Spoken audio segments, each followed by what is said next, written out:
red-lipped batfish. This fish looks like it's wearing bright red lipstick and walking on the ocean floor. Who gave this dude a mate?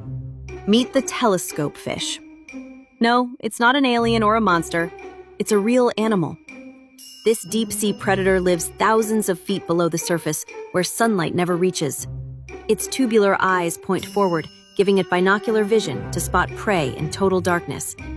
Almost invisible with its long, black body, the telescope fish can suddenly strike. It unhinges its jaws to gulp down prey nearly its own size. Ancient-looking and deeply unsettling. The shoebill waits in silence before delivering a strike so sudden it feels almost unreal.